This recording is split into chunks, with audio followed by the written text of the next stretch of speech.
נקי, כי אומרים לך חזיר, אז אתה, זה בטבע שלנו, לא יכולה.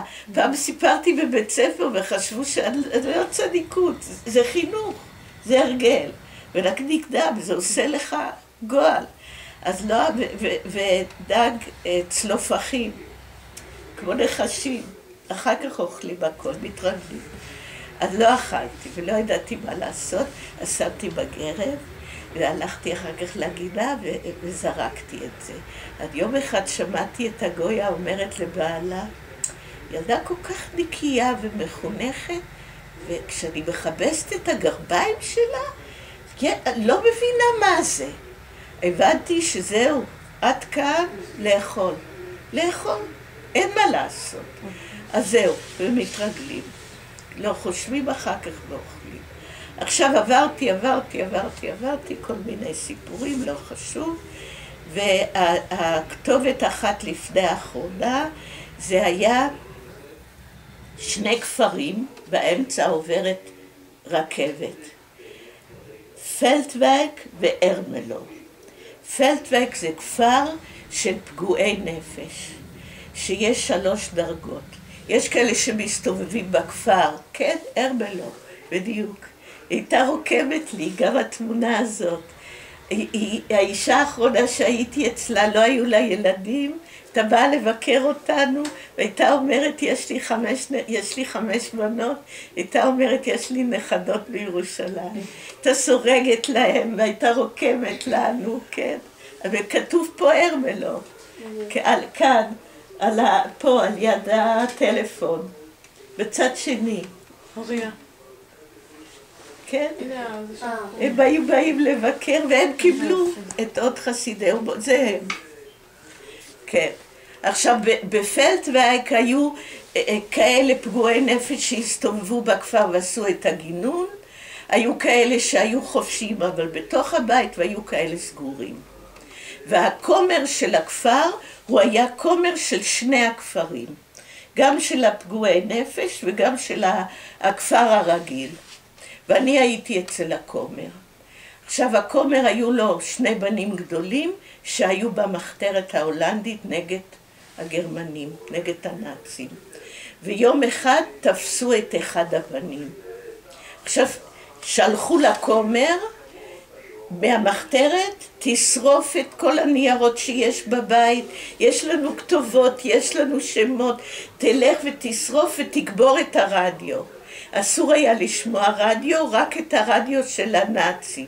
והמלכה מאנגליה היה לה רשת ברדיו, הצבע של הדגל ההולנדי זה אדום לבן כחול, אבל סמל המלכות זה כתום. אז קראו לזה הרדיו הכתום, והיו שומעים בסתר.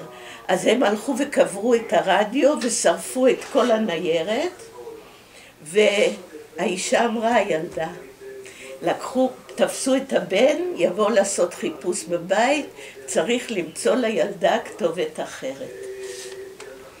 ואז שלחו לכומר, תבוא, אנחנו ניתן לך את הבן שלך, תבוא. אז שלחו לו מהמחתרת, אל תלך, לא ייתנו לך את הבן, ייקחו גם אותך. והוא היה מאוד בהתלבטות, זה כאילו יכול להציל את הבן, אבל כולם אמרו לו, זה לא יהיה, זה לא יהיה, ייקחו אותך גם. ובאמת, אחרי שאני כבר לא הייתי שם, לקחו את הכומר ותלו אותו באמצע הכפר, ואנשים היו שבורים נורא. אז אשת הכומר לקחה אותי ואמרה לי, תראי. תודה, אני רק יכולה לסגור את הרדיו? כן, לא חשבתי על זה. תהיו במטבח, על עדן החלון. תודה. זה בסדר לכם? כן, כן, את רוצה שנביא לך מים? לא. אז היא אמרה, אנחנו נלך, הכנסייה היא גם שלנו, כנסיית עמנואל. תמיד חשבתי אם הם יודעים מה פירוש השם של הכנסייה שלהם. והם היו פרוטסטנטים, לא קתולים. היא אמרה לי, אנחנו הולכים, אני נכנסת לבית, את מחכה בחוץ, אני אבוא לבית, אני אשאל אם הם מוכנים לקחת אותך, ולפי אנשי הבית אני אחליט, אם אני אגיד שאת יהודייה או אני לא אגיד. אז אני אגיד לך, אם מותר לך לגלות או אסור לך. ואת תחכי בחוץ. המשפחה הראשונה שהיא הלכה, אישה ג'ינג'ית, ירקנים, בלי ילדים. אנשים שמאוד דתיים בכנסייה שלהם. זה הם. וזאת הייתה הכתובת האחרונה שלי, הייתי שם 2 קראתי להם דוד ודודה. וככה הייתי. הייתי בת 8 וככה הייתי. עכשיו היא נכנסה לבית ורק הדודה הייתה, היא הייתה. הם גרו, זה הבית, זה בעצם בית דו משפחתי, הם גרו עד כאן, פה הסחורה של החנות והעגלה עם הסוס, הוא היה הולך עם פועל במשך היום עם עגלה וסוס עם הירקות והפירות ומוכר בבתים, והיא הייתה מוכרת בחנות, והבית, בית המגורים זה כאן וחדרי השינה זה כאן. אז אני חיכיתי בחוץ, ואשת הכומר נכנסה, אחרי כמה זמן היא יצאה והיא אמרה, את יכולה להיכנס ואת יכולה להגיד שאת יהודייה. נכנסתי, רק קראתי לה טנטה דודה, קראתי לה טנטה מרי, רק היא הייתה בבית. היא אמרה לי, תעלי למעלה, תחכי שהדוד יבוא, הנק, שהוא יבוא, ותחכי למעלה כי הוא בא עם הפועל. ואני לא רוצה שהפועל יראה אותך, נראה מה הדוד יגיד. אחר כך שהייתי בהולנד, שהיא שכבה על ערש דווי, נסעתי לבקר אותה, אז היא אמרה, לא ידעתי מה הדוד יגיד, אמרתי לנו, מה אמרת לו ומה הוא אמר? אז היא אמרה, אני אמרתי לו, אתה יודע, אשת הכומר באה ועם ילדה וצריך להציל את הילדה ולא ידעתי מה להגיד. אז הוא אמר, מה את מדברת? אם היית מסרבת לא הייתי מאמין עם מי אני התחתנתי. בטח שלוקחים. זה חסידי אומות. אנשים פשוטים, יודעים רק הולנדית, לא מלומדים, ירקנים ובני אדם. בני אדם ערכיים. מה שהוא עשה במלחמה, אז הייתי שם. מ-43 עד 45, ילדה מפונקת. ילדה ג'ינג'ית, ואמרו, אוי, אתן דומות עם משפחה שלך, ואנחנו לא דומות בכלל, רק השערות הג'ינג'יות.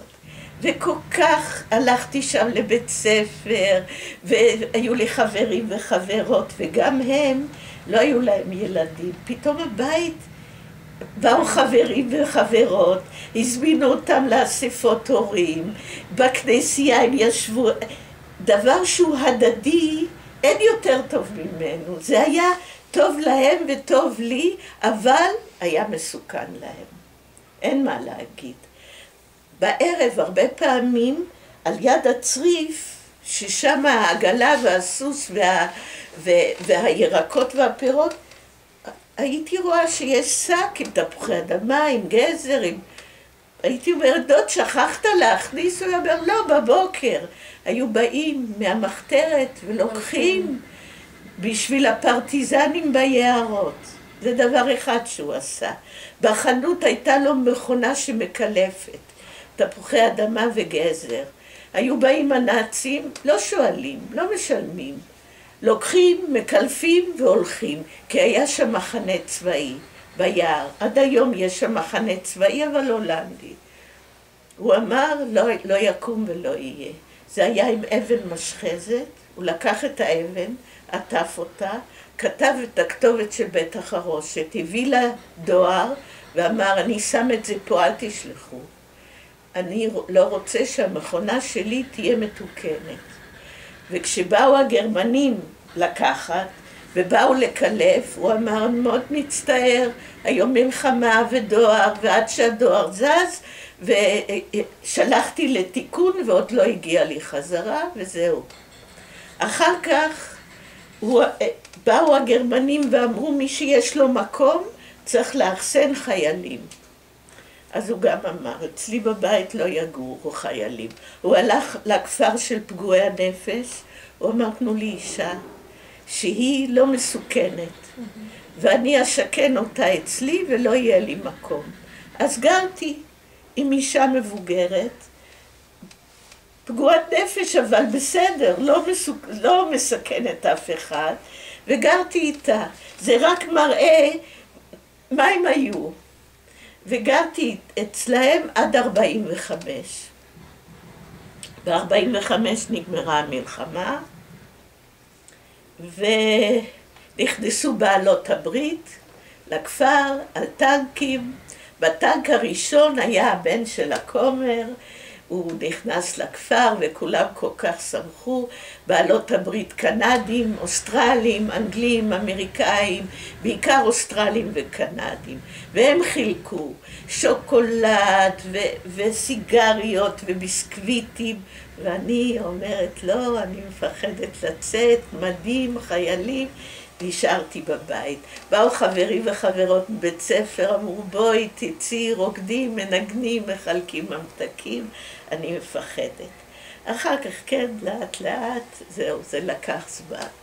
עכשיו, מה עשתה טנטה מרי? היא הלכה למועצה של הכפר, והיא אמרה, ילדה שאצלי, ילדה יהודייה, לא ריטה סטיינמן, קוראים לה גיטה שטיינברג. פרסמו בעיתונים רשימות חיפוש קרובים. אנשים חזרו מהמסתור, אנשים חזרו מהמחנות, חיפשו את הילדים שלהם, חיפשו קרובי משפחה. חזרה דודה לאה מברגן-בלזן עם בעלה ועם בת אחת.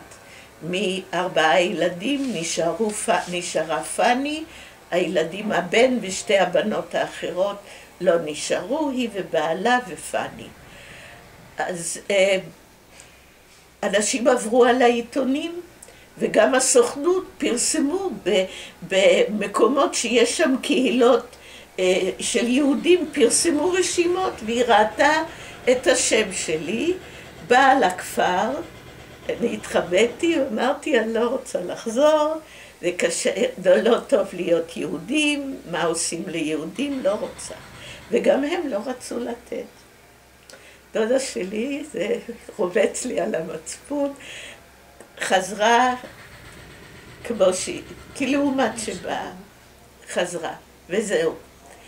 ואחר כך, כפי הנראה, היה גוף של הסוכנות שקוראים לו לעזרת הילד, והם חיפשו ילדים מוסתרים במנזרים אצל משפחות, ומשפחות שלא רצו להחזיר את הילדים, הם כתבו להם. אני לא יודעת אם איימו עם עורכי, אני לא יודעת אם איימו עם עורכי דין או משפטים או רק כתבו. ואז אום הנק וטנטה מרי, טרפסטרה מארמלו, הם גם קיבלו מכתב שלא מספיק שהנאצים לקחו לנו מיליונים, ומי שנשאר, אתם גם רוצים לקחת לנו, תחזירו לנו.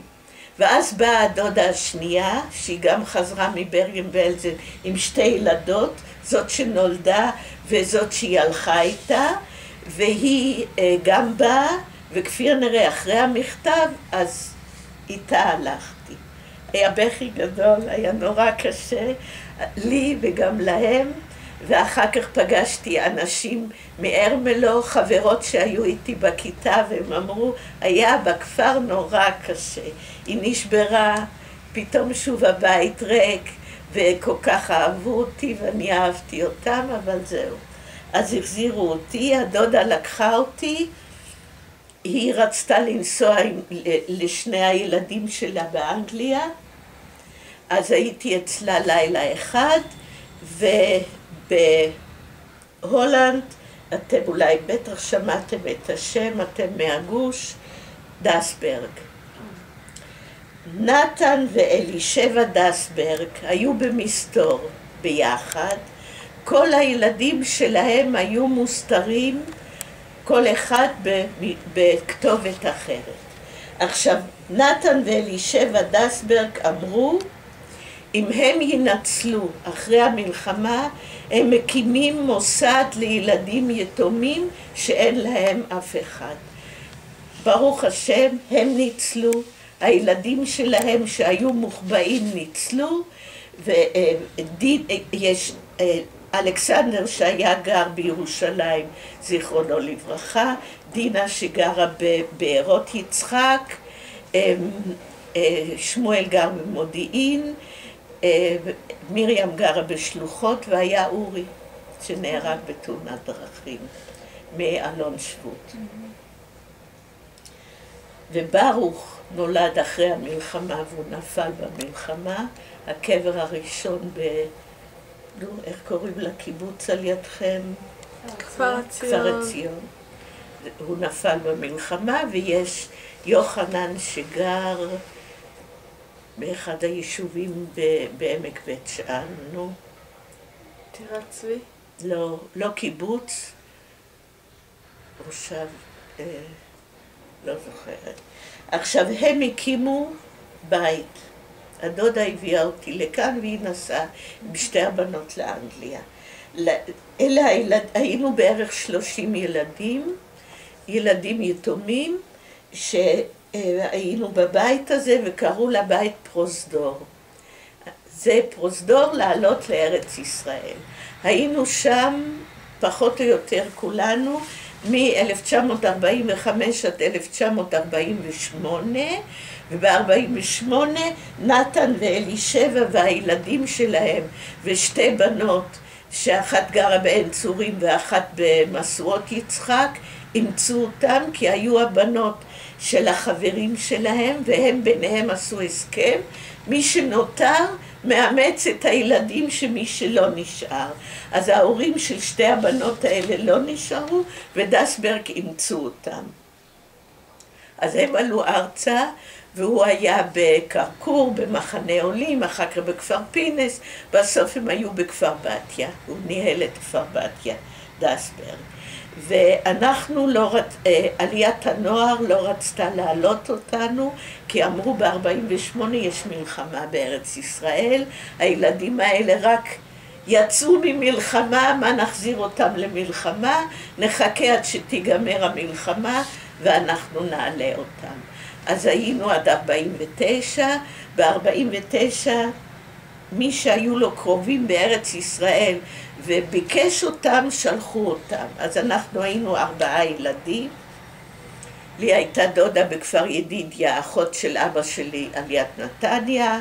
היו עוד 2 ילדים שהיו להם, היו אנשים בחיפה שרצו לאמץ אח ואחות, והיה ילד שהיה לו דוד בקיבוץ שדה נחמיה.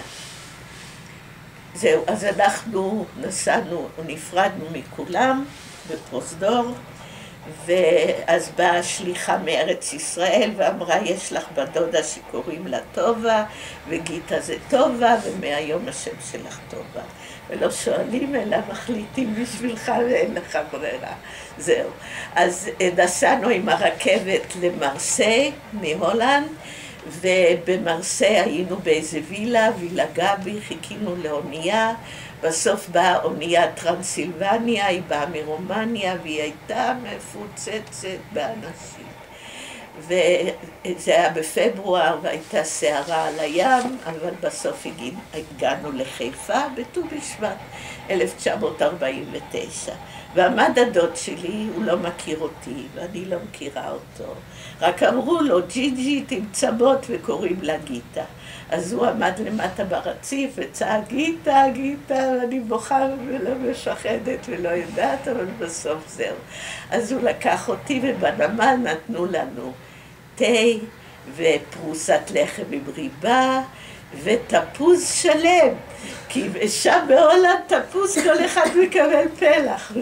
תפוז שלם והוא לקח אותי לכפר ידידיה, לדודה שלי, ושם הייתי עד 51, וכל הזמן אמרתי, אני רוצה להיות מורה, אני רוצה להיות מורה, הייתה לי מנטרה, אני רוצה להיות מורה. אז בסדר, אז בירושלים יש סמינר אפרתה, אז זהו. אז עברתי, אז קראו לזה סמינר מזרחי. כן, עכשיו קוראים לזה סמינר אפרתה. אז עברתי לפנימייה בסמינר אפרתה, סמינר מזרחי של אז, וגרתי בפנימייה, ואהבתי את זה מאוד מאוד, והייתי מורה ואהבתי את זה גם מאוד מאוד. כן, אז זהו, הייתי מורה, אתם שואלים בסוף מה עשיתי? כן, יש כזה. אז זה היה בשנות ה-50, 56, זה היה מלחמת קדש, ועוד לפני כן ב-55 הייתה עלייה גדולה ממרוקו. אז פיזרו את הכיתה שלנו, באנו רק להיבחן ולמסיבת גמר. אז הייתי מורה בהתחלה בכפר שמאי על יד צפת, אחר כך בתענכים על יד עפולה, אחר כך בבאר שבע, ואחר כך התארסתי, אז באתי לירושלים, והייתי מורה בבית ספר לדוגמה בבאקה, ואחרי שהתחתנתי, אני אמרתי, עד שילדתי הייתי מורה בבאקה, ואחר כך אמרתי, אני את הילדים שלי רוצה לגדל בעצמי. לי לא הייתה אימא, אני רוצה להיות אימא. אז ישבתי בבית עד שיש לי 5 בנות, עד שהבת הקטנה הלכה לגן, ושלחתי אותן לגן רק מגיל 3, לא רציתי לוותר.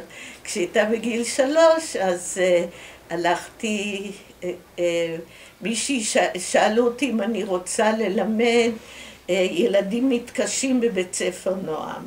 אז אמרתי, כן, זאת התחלה טובה, והתחלתי ללמד ילדים מתקשי ומוציאים מהכיתות, וכשהייתי שם, אז כבר אמרו, נו, תישארי, כבר תהיי מורה אצלנו, ועבדתי בנועם, מאוד היה טוב, היה מצוין, היה נהדר, ומאוד אהבתי את זה,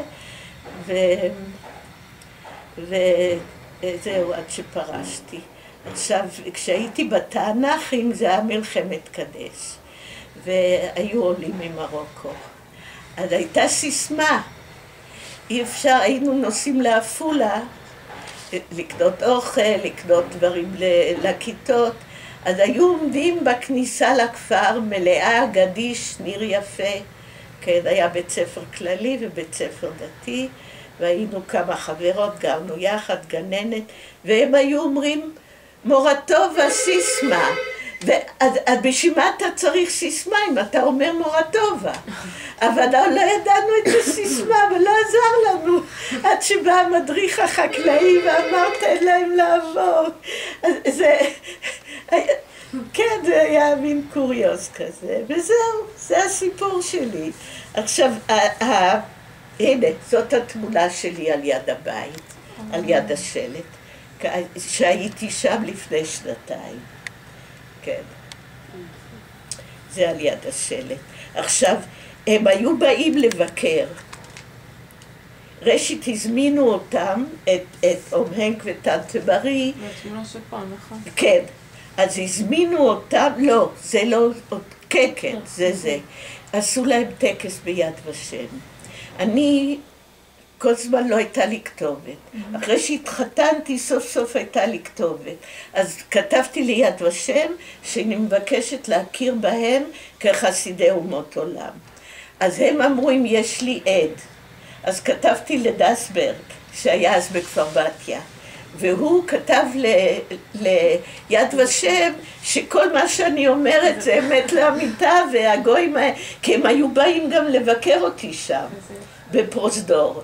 אז הם קיבלו את התעודה, והם באו ארצה, עשו להם טקס, וחיפשו מישהו שיעביר את התפילה בהולנדית. אז היה אפיפח, הוא עליו השלום, הוא היה גר בקטמון, והביאו אותו, הוא העביר את הטקס, והיו עוד אנשים הולנדים. אז זאת, כאן רואים אותם ואותי. כן, זה הם, זאת אני, היא על ידי, והוא כאן. הנה. כן, ומדליקים נר תמיד ועשו טקס, ואחר כך הם שתלו, הנה, הם שתלו עץ. והעץ הזה הוא נמצא עד היום. הם היו באים ביד ושם בשדרת חסידי אומות העולם. אז יש להם עץ על שמם, והם היו באים פעם בשנה, פעם בשנתיים להצטלם על יד העץ. שיראו שהעץ גדל, הנה הם על יד העץ. והם היו מבקרים אותנו גם בבית שלנו, אז הייתה בעיה, אני הלכתי לעבודה, ושהיא לא תיגע לי במטבח, ובעלי דאג מה יהיה בשבת עם היין. אז הוא היום מבשל את היין, כי אז אם היין מבושל אז אפשר, והוא מחזיר לבקבוק, אבל גם לא להעליב אותם. ובאמת שהיא הייתה חולה, עוד עבדתי בנועם, אז ילדה, אישה שהייתה יחד איתי בבית ספר, צלצלה לי ואמרה, ריטה, תבואי, שוכבת על ערש דווי, תבואי להיפרד. אז הרב אריה בצלאל, המנהל של נועם, נתן לי 10 ימים, ונסעתי, ולא רק, ואי אפשר ייחוד, כל דבר בעיה. אז בת דודתי נסעה איתי, איך אני אגור איתו לבד ואשתו בבית חולים ואין אף אחד. אז בת דודתי נסעה איתי, כל יום חוץ משבת נסענו 2 ביום לבקר אותה בבית חולים. ואז אמרתי לה, מה לא פחדתם? אז היא אמרה, לא, הכנסייה שלנו מצווה עליה לעשות מעשה חסד, והיא אמרה, אתם העץ, היהדות זה עץ הזית, אנחנו רק הענפים. אבל הם לא הבינו, אני אומרת, הם לא הבינו איך אנחנו כל פעם כאילו מכים אותנו ואנחנו לא מבינים שבעצם אנחנו צריכים להכיר בישו, ואנחנו לא עושים את זה ומקבלים מכות ולא מבינים. יש דברים שלא צריך לתת עליהם תשובות. אמרו, זה האמונה שלהם. ובתום לב, היא הייתה אומרת, את יודעת על מה אני מצטערת? אני אשב בעולם הבא על כיסא זהב, את לא תשבי על ידי. אנשים תמימים וטובי לב. כששאלתי אותה אם היא לא פחדה, היא אמרה לא. היא רק אמרה, למה הלכתי למועצה ומסרתי את השם שלך? היא אמרה, חשבתי שיחזרו הורים. אם חוזרים הורים, אין ספק. צריך להחזיר ילד להוריו. באה דודה, הכניסה אותך לבית יתומים, דודה גם אני יודעת להיות. אבל זהו, זה הגורל. וזה ציווי משמיים שהיא הלכה. אז זה היה... איך קראו לבעלך? איך קוראים לו? קוראים לו צבי. צבי? כן. הוא בפתח תקווה, הם באו ארצה לפני. הוא בא לפני המלחמה. הם באו לפני, כן. עכשיו התמונה הזאת היא ביד ושם. שלחו לי מיד ושם אם יש לי חומר. אז אמרתי חבל לי. אז הם אמרו אנחנו נדפיס לך הכל. אבל אמרתי הנייר והמכתבים, הם אמרו אם אנחנו לא ניקח את הנייר הישן ואת התמונות הישנות, מכחישי שואה יגידו שהנייר לא מהתקופה הזאת. זה נייר חדש ודיו חדש, זה לא ייתכן. אז אנחנו נשלח לך כן את העתקים, אנחנו מוכרחים אורגינלי, כי אחרת יכחישו, יגידו שזה לא אותנטי.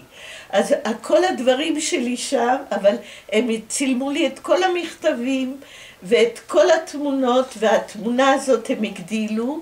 יש בסוף המוזיאון החדש, יש חדר של ילדים ניצולים. ושם התמונה הזאת. עכשיו זאת המבשלת, יהודיה, כן, היא הייתה בנישואים, אז היא לא התחתנה, כן. זאת חווה דינר שגרה בגרוש, היא גרה בעופרה. היא גרה בעופרה. זאת דינה דסברג, הבת של נתן ואלישבע, בארות יצחק. זאת גם דינה דסברג, בת דודה שלה. זאת חיה שגרה בצורים, היא נפטרה ממחלה, זאת אני. ופה בחלון, גברת דסברג עם מרים, שהיא היום בשלוחות, היא רצתה גם להצטלם, ואנחנו אמרנו, לא, אנחנו לא מרשות, כי זה החדר שלנו. אז הם הציצו מהחלון, וזהו. אז זה הסיפור, סיפור. כן. זהו, תעברו על השאלות ותראו אם יש לכם עוד משהו. זה ענה על הציפיות שלכם. יותר ממה שענה. כן, תודה רבה. מה אתן עושות עם זה? אנחנו...